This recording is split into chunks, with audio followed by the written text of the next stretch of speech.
Hello and welcome to my channel. I am Zodiac Bandit, and today we're going to be recapping episode 81 of Campaign 3 of Critical Role, the last Critical Role session of the year, the last recap of the year. I'm very excited about it. This was a very good episode, very good way to end, and it's, leading into some very fun stuff going into next year. So, with all that being said, let's get started. We start in the Ligament Manor. Ashton and Fern are heading out of the garden down through the manor, and the rest of the party remain up top, talking about the events to come. They believe they're all heading out tomorrow, back to Exandria. Allura reminds them that she is going to be the one taking them back, not Nanamori, and the party hopes that Nanamori's time magic works and actually buys them the time they needed. Nana is happily clapping down the stairs, so they can't ask her right this very second. Imogen wonders if the shard has changed any parts of Ashton and Fern's personality. Lana says that that's actually one of the things that Fern was worried about, but FCG thinks that if anything negative happened, I'm sure the two of them would tell the party. FCG then asks Laudna if she is okay, and asks if she has the same thing going on as she has Delilah in her head. Laudna says that she thinks she's okay, and Fern asks if she gets any urges to do things, and Laudna says yes, she felt the urge to take the shard before the whole harness event with Fern. But she thinks she can control it. She was able to this time. Chenny asks if anyone's going to get a wish from Nanamori. They don't think they're going to, but he definitely says he wants one. FCG asks if he'll wish for his family. Chetney says no. Laudna says they all left, and that's pretty awful of them. So why would he wish for it? Chenny wants to be young again, with a whole head of hair, a different nose than he has right now. He used to have a different one. It wasn't always broken. The party questions if he's thought all the risks through. What if she sends him back to when he is that age, or makes him a full-on baby? This doesn't stop him, though. He thinks it's worth the ask. Imogen doesn't think that it's wishes, it's more like deals, and Orm confirms this in saying Fern always used to say it's deals. The party look back at the garden and see the charred remains of the skeletal bones that used to lie within the burnt hedges, and they recall that that might be the punishment for these deals. Meanwhile, down below, Fern and Ashton are messing around with their new abilities. Fern wants to see if they can make lava. Fern suggests throwing fire at him. Ashton rages and is moving super fast and tells her to fire away. She casts Scorching Ray at him, and Ashton lets them hit. As they hit, the fire travels up his arm and comes out of the hammer, and it shoots out molten shards. They think that they need to fuck around with this more, and they head outside the manor and find some rocks nearby. Ashton steps into it and sinks into the ground, and pops up behind Fern. Fern asks if he has control of it or not. He falls back into the ground and pops up in front of her and says yes.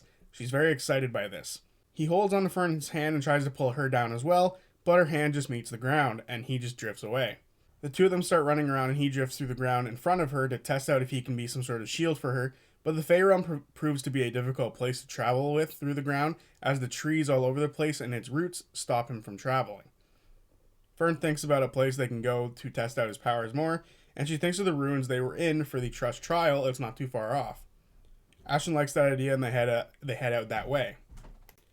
At this point, Ashton learns he can't breathe underground. Can't breathe underwater either. But he can hold his breath for up to 3 minutes, so he should be good for a while.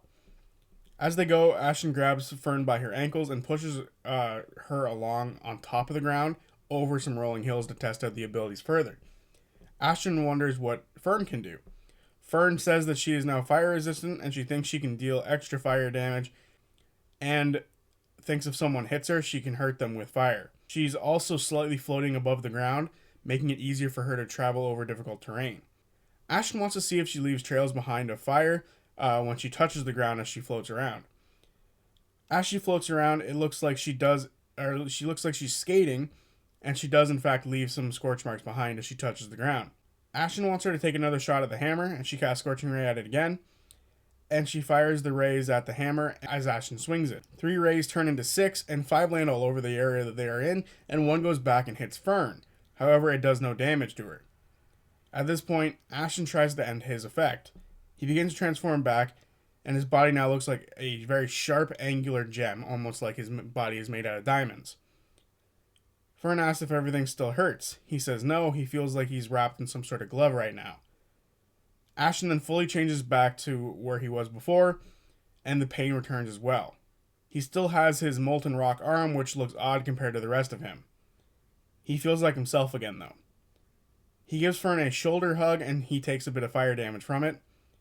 Fern says that they're going to have to accept their greatness. Ashton says that he accepts hers. He asks if she'll transform back. She doesn't want to yet. She can end her transformation with some sort of explosion, but in the forest they're currently in, that'll be way too dangerous.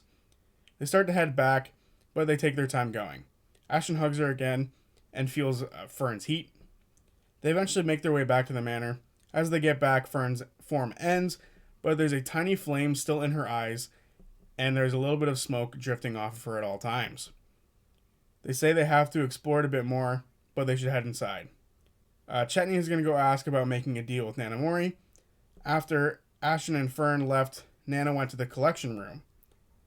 Chetney sees the bone-faced door and knocks on it. The door asks what he wants, and Chetney asks if Nana is accepting visitors. At this point, the door inverts itself and then asks Nana if he can come in. It then comes back and tells him that she's free and she'll be right there. As he waits, Chetney has a lovely conversation with the door about its name and how it doesn't have one, so they eventually give him a name, and it's Sir Push Pull. And the door eventually opens up for Chetney. Chetney steps inside and sees the insane collection of Nana Mori's room, covered in all sorts of stuff. There's just a bunch of random shit in here. Things in the room begin to shift and skitter around, but eventually Nana Mori stands in front of Chetney, blocking his vision of everything in the room, and she asks if she can help him. Chetney asks if the things in her garden are people she's made deals with. She says some people can't uphold their side of the deal, and she needs collateral. Chetney says Nana is powerful and is wondering if they could make a deal for him to gain some of the powers that she has in return for spreading her influence. The lights in the room go out until the room is dark and only Nana is seen. A lamp lights up, and they're now in a different black space with a table. Nana sits at the table and wants him to join as well. She asks what he wants. He says he wants to never die, but thinks that that's a bit much. Nana says that that's not actually an uncommon ask and is kind of possible, but he asks if she can turn him or return his youth.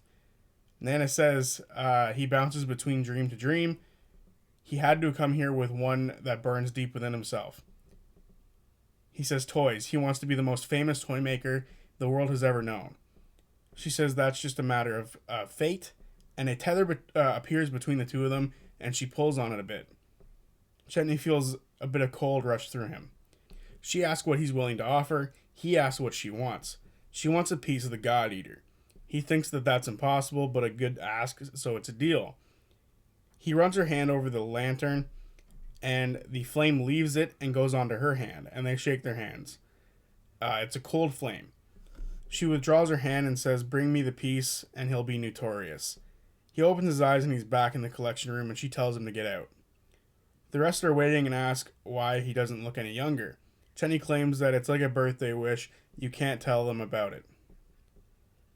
Imogen asks what he has to offer, or what he offered her. He can't tell her that either. Chetney thinks he should have asked what the deal breakers are, like what ends up breaking the deal. FGG says based on the last few days, they hope it'll help everyone out. Chetney says that it was actually a very selfish wish and it's just for him. Lana thinks that honesty is good. Imogen wonders what might happen to him. Normally, the ask is twisted in some way, and that could mess them up if they need something down the line. FCG says Nana is a friend, and that wouldn't happen. Lana says Imogen is merely saying that is how people perceive people like Nana Mori. Ashton and Fern wonder what happened at this point as they rejoin everyone else, and they tell them what Chetney did. Fern says that that's good as long as he sticks to the deal, and Chetney asks what happens to those who don't stick with the deal. Do they become skeletons in the garden? Ashton thinks Nana has a sense of humor, so hopefully it'll be something funny. Lana wonders if she should make a deal as well, and the rest say no, as this one was kind of low stakes. Chetney's going to die soon anyway. At this point, Allura comes down and asks if someone made a deal. They say yes, Chetney did, and then she asks if they're leaving tomorrow, as she is now very nervous. They say yes, and she then heads off to bed. Tomorrow they will sneak onto the moon. They go over the items that they have, these scrolls to hide them from scrying and people peering into their invisibility. That should help out a lot. Before they go to bed, they have a hero's feast thanks to FCG, and they call Laura back down to take part, and they also give Mister and Pate some of the hero's feast, as a lot of people can dine at it. 12. Everyone gets 13 HP more to their HP max, and the rest of the bonuses that come with Hero's Feast. I believe it's Wisdom saving throws get advantage, and they're immune to poison. There might be other immunities. Imogen wants to go into a dream and try to sort of give in to Bradathos at this point. FCG can send some people in. Chetney and Fern will be the only ones not to go into the dream, and the rest are going in. Fern tells them to not get lost within the dream. FCG tells her to not get distracted by Chetney, and then Imogen falls asleep. FCG casts Shared Dream and connects Aurum, Laudna, and Ashen to it. Imogen intends to take the Bloody Bridge into the dream, or in this dream, and see what happens. She drifts through the sky and sees the stars and the comets above, and there are 4 floating lights all around her. It's the party that went in with her. They all look up and see an incredibly long tether. It seems to be curved a little bit, and a pulse comes out of this beam of red light, and Imogen is being dragged upward. The others are pulled up as well. They end up on the other side and see the storms of the Moonrutus, forests, and mountaintops that peek through the storm. There's silver in the landscape all over the place. They are now pulled towards the moon storm. They are in the familiar storm and lost within. Imogen then opens up her mind. She feels like she's tapped into a larger consciousness for a second. She senses the ground and she lands on it, and gravity is now found. She looks up and sees the stars through a column within the storm, and she sees Exandria. She touches the ground and it feels a buzzing, a calling.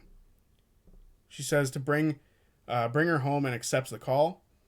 She then feels herself fall into the ground, pulled into darkness. The rest follow. It's very rough and scary. They feel nothing but dread, an alien presence. Imogen feels comfort, the feeling of running into her mother's arms, and the sense of belonging. Feeling Laudna's embrace, things that she wants that make her feel right. She falls further and sees flashes of cavernous networks beneath the surface. There's water, teal rocks, red aliens that seem to see her as she goes past. The falling eventually slows down. She hears a voice above. It says, "Imogen, no," implying it's her mother. Imogen eventually comes to a stop. The others detach from Imogen and drift away, and the spell ends and they all wake up. Imogen, still in darkness, feels a presence, like nothing that she's ever felt before. She feels the power that she used back when Laudna died, the white flash power. It hits her, and she feels at home here. She then wakes up. In real time, only a couple seconds pass before she joins the rest in the waking world. Laudna asks if she sent them back. Imogen thinks she did. Fern asks if she's alright, and she says that she thinks so. Aurum rolls an insight and gets a natural 20. He's looking to see if she's hiding anything or holding anything back, and gets a whisper from Imogen, or from Laura. Laudna asks how it felt. Imogen says it felt good. FCG asks if she thinks it'll help.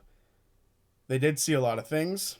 FCG wonders if the teal rocks reminded them of anything, and they go through a whole list of things that they might be remembered of, like brimstone rocks and all sorts of stuff like that, but unfortunately they can't pinpoint anything in particular. Aurum thinks that it was terrifying. Imogen is actually surprised by that. Laudna thinks it is good that Imogen thinks that it felt good. FCG thinks that they all push down their darkness. Maybe it's time to push it into the light. At this point, the party all head to bed, and Chetney asks if anyone needs to watch Imogen. Imogen doesn't think that that's necessary. She doesn't think that a dream will happen twice. Chetney puts the monocle of True Essence on and casts See Invisibility to see if anybody is been attracted by their, skirmish into the dream. As he looks around, there doesn't seem to be anything watching them. No scrying orbs or anything like that. Finally, the party head to bed. Aurum waits for everyone to go to sleep, and he goes down to talk to Nana Mori. He tiptoes down, hearing crickets and other sort of creatures throughout the manor. As he reaches the door, Nana says that he's up late, and she's behind him on the staircase. He tells her that he was looking for her and that he wants to make a deal. Orm says the rest are all amazing and he is very nervous for what they're about to do tomorrow. Nana says none of them are actually ready, but he thinks he's the least ready and wants to get it done and make sure that everyone comes back, and that includes Fern the most. So if she can make him stronger or better at what he does, he might agree to a lot of things. She looks beyond him. He turns to where she's looking, and what he sees is her in a dark space and a table, much like what Chetney saw. The rest of the manor just disappears. She says his passion is to protect his friends, and he says his friends and her granddaughter. She asks what he has to offer. He says if they get it done, he'll serve her. She giggles, and she says that he has the smell of divinity on him, and that it makes him very enticing. She says that with Fern all grown up, it might be nice to have a new caretaker. Orm says only if they see it through and everyone in the Bell's Hells makes it back. It's an easy trade. Nana repeats what he asked for. He then says everyone comes back alive. She says everyone returns at least as they are, because, someone currently isn't alive. Orm says alive, and Nana agrees. She holds out her hand, and he accepts. He feels her hand clasp around his, as hers is massive and his is tiny. He feels a cold sensation. A freeze goes through his veins and his whole body. She lets go, and they're now back in the manor. She wishes him luck and looks forward to their future together. He hopes to see that day, and she says to call upon her whenever he needs some help. He then joins Fern in bed like normal, curled up into the nook of her knee, and they all get a long rest. Imogen can't help but hear her mother's voice and the feeling that she got from the core of the moon, and is missing it. The party wake and think it's time to go. The exit is felt by the creatures of the manor as they are all waiting for Fern to wake up. They all greet her, and she tells them that she's leaving and that she'll miss them all, but she'll be back. They go down to the dining area and are met by the farewell breakfast made by the Callaways. Ollie says that they want to see them off right, and the party sit around the table waiting for their food. Nana Mori joins them and sits around at the end of the table. She says that this is a fine morning to share before the rest of Destiny takes them. The party all start eating. Imogen remembers they need a bit of silver for FCG, and Nana says that they have something for them. She flicks her fingers and a moth comes by and drops a piece of metal in front of FCG. It's a silver sphere with a bunch of faces on it. FCG asks if they keep it or they eat it, and then asks if it has value. Nana says there's no value to it. Insight check of 14. She seems to have put it on their plate for them to eat it. FCG asks Orm to throw it in their mouth. Orm does after looking it over and sees some simple carvings on it. It lands inside of FCG and they feel a burp for the first time ever. And about 7 or 8 yells come out of them. It's soul food. The party finish up their meal. Birdie looks to Fern and says they're going to stay here for a while until they get a footing and restart after the party hopefully succeed in their mission. Fern says it'll be safer for them to stay here anyway. Ollie says that once it's over, he'd like to get to know her better because she's now a completely different person than she was before. Fern wants the exact same thing. She wants to get to know her parents better. Fern asks if Ollie has had any visions lately. He hasn't since the solstice, but if he does, he'll tell Maury, and then she'll tell her.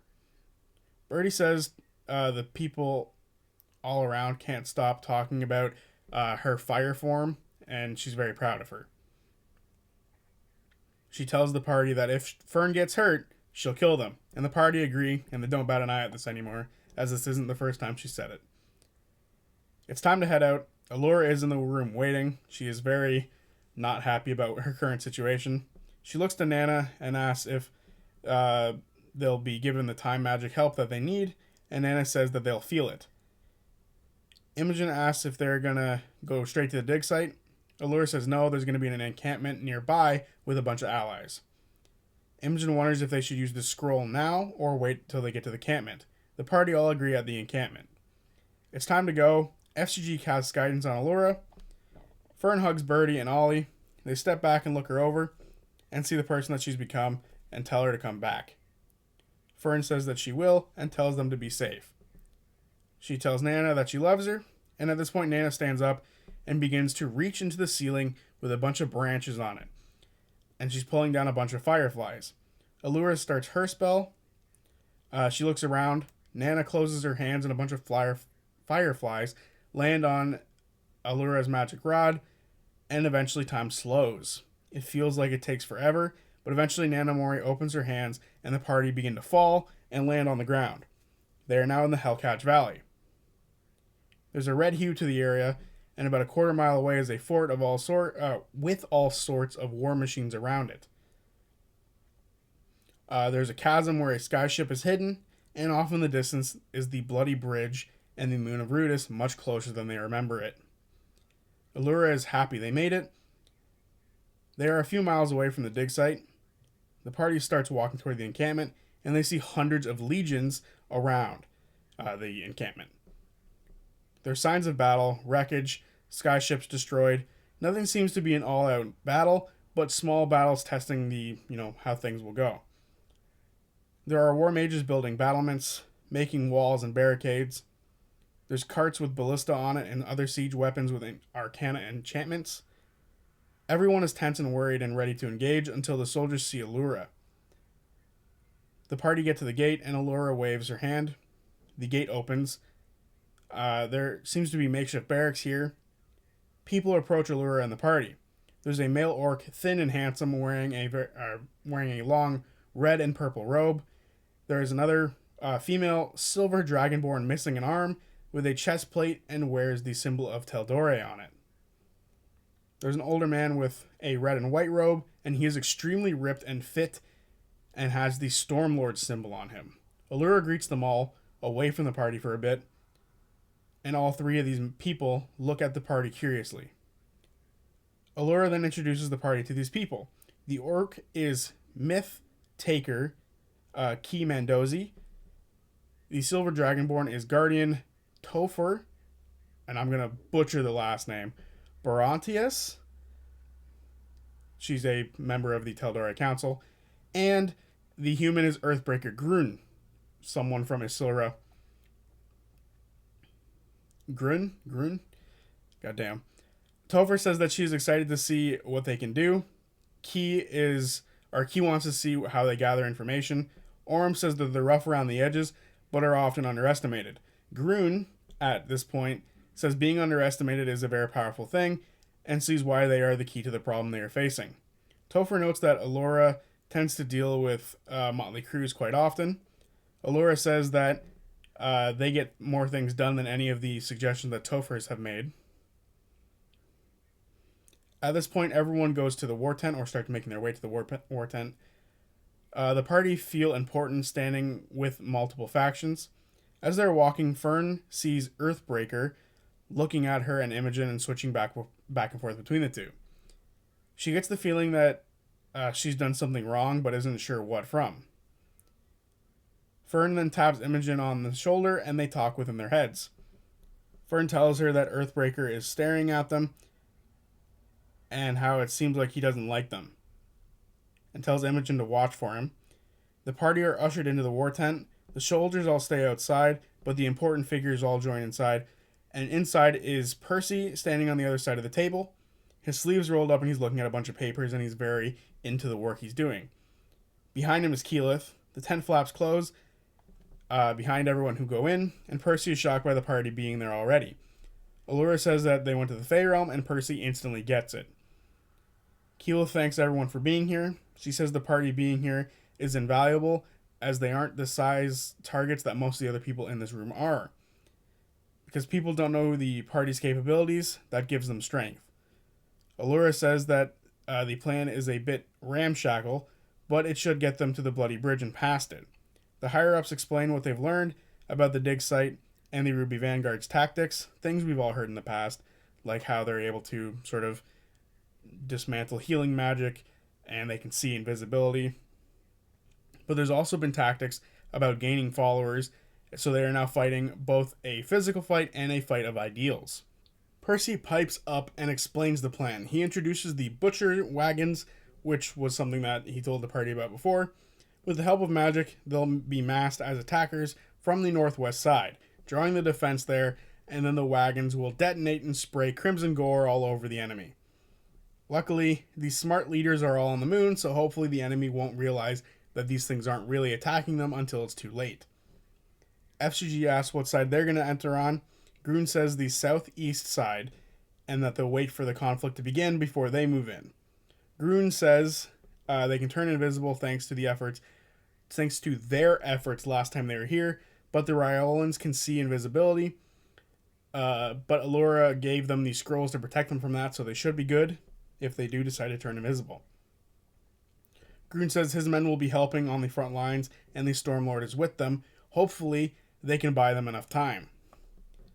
FCG asks when they start, and Grun says whenever the party is ready, but Percy says that he needs an hour still. Grun says do their best to not be discovered, and if they do get discovered, leave no witnesses. Allura says some of the Ruby Vanguard are victims being brainwashed. Grun says do what they have to, whatever it takes, whatever they think is right. This is about all of them. Grun's eyes then go white and thunder rolls off in the sky. Allura wants to make sure that the Ruby Vanguard has a chance for redemption because not all of them are evil.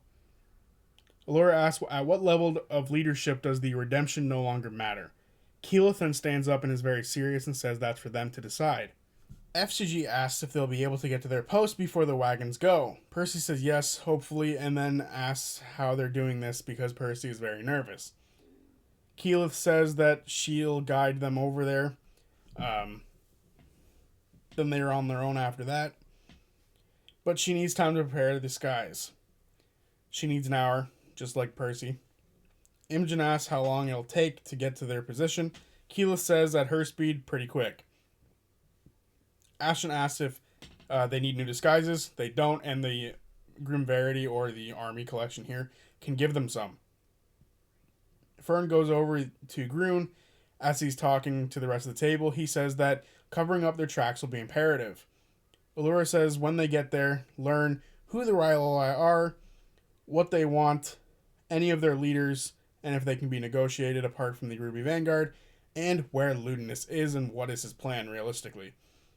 Allura asks if they have the staff still because they'll need it once they come back down the bloody bridge because they'll be surrounded in the dig site.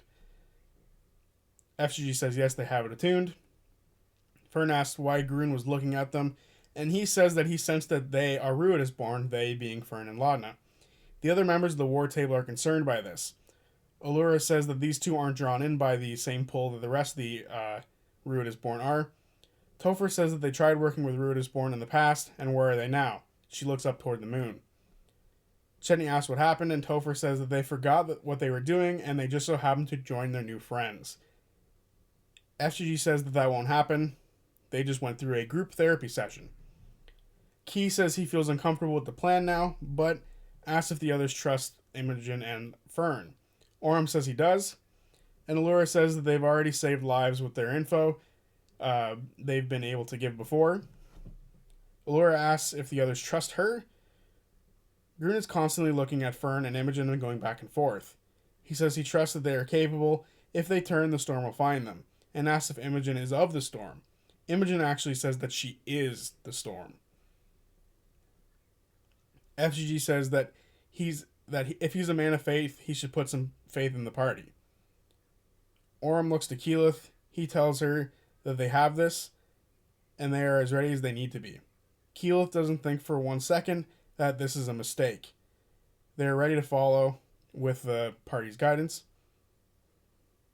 Keyleth thinks the group has a familiar look to them, very nostalgic group, or look. Percy asks why it always takes a bunch of assholes to make a difference in the world. Everyone steps out, and Ashton asks why they're all giving them shit when they're all actually crazy too. Lana thinks the reason that it takes a bunch of assholes to do shit around here is because the higher-ups are all covered in red tape. Lana asks what the looks from Grun were for, and thinks that it's very hypocritical to not want to work with Ruidusborn now when they have in the past. Lana says that the pull is very strong, so she understands the concern. Fern says that she doesn't actually feel any of the pull. Lana says that she doesn't want to stand in the way of Imogen if Imogen does feel like it is right to answer the call. Imogen says that she knows what's right and what's wrong and tells the party to keep her present. She doesn't think that the answering the call is a good thing. Orm says they have each other and that's enough. Lana watches Keyleth for a bit and tries to move into her line of sight to get her attention. She eventually finds it and Lana says that Keyleth looks distracted. Lana asks if she's feeling nostalgic or if it's the Raven Queen's champion being turned into a marble. Keyleth looks to the bloody bridge and says that they need to free him. Lana asks if that's why she's escorting them. Keyleth says no. Lana inside checks but rolls very low. Lana says that he powers the bridge and they need the bridge to return and wonders if that's actually true. Keyleth says that there's been no other ways to work to get to the moon, so he does need to stay in there until it's all done. But once it's done, they need to set him free. Keyleth gets to see him from a distance, which is good.